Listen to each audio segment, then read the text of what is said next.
Technology is now changing our brain chemistry. By now, most people are probably familiar with the reward pathway and how it's simply being overrun by online content. But there's another compounding problem that's less discussed, and that is our posture. But could posture ever be such a big deal?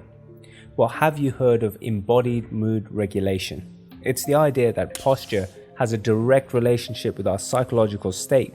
And according to a number of studies, slouching in this manner makes us more likely to retrieve negative events in the past, gives us a feeling of helplessness, and makes us less able to recover from emotional setbacks.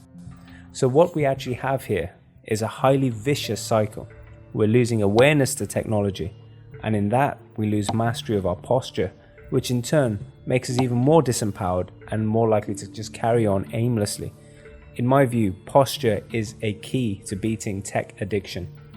As a whole, it seems that most of us are losing the battle with technology. Tech should be working for us, but it seems to have taken over our lives.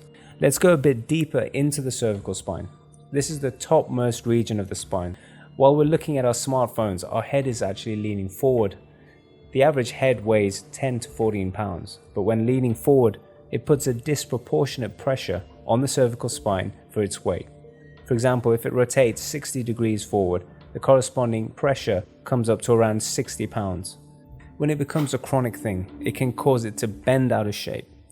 But the consequences are probably worse, because it's not just vertebrae that are involved in this area. The central nervous system runs through it. More than 50% of hypothyroid patients have damage to the pathways in their nervous system. Poor posture has been shown to increase cortisol levels and decrease testosterone. Believe it or not, poor posture has even been tentatively linked with poor digestion and even IBS-like symptoms. In this diagram, you can see that the way we sit puts the same unnatural pressure on the spine.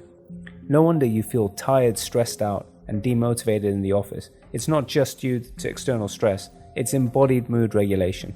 You're contorting your spine in unnatural ways. So how do we go about mitigating this and reversing the effect of tech-induced posture?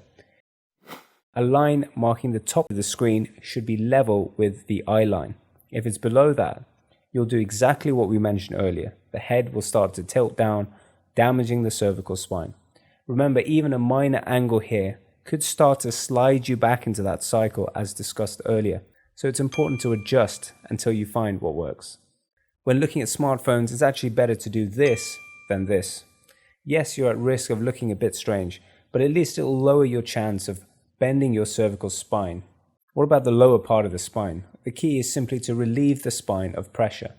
Any way of doing this will break the vicious cycle between poor posture and technology. Even if it's just getting up and moving around frequently, the body was made to be mobile. For this reason, standing desks and leaning chairs are gaining traction. Reclaiming posture in these ways is a big step towards beating tech addiction. You'll find it's easier to put the phone down when you need to, and you'll be in charge of technology and not the other way around. Subscribe to InfoNostica to get regular updates to enlighten you and your family.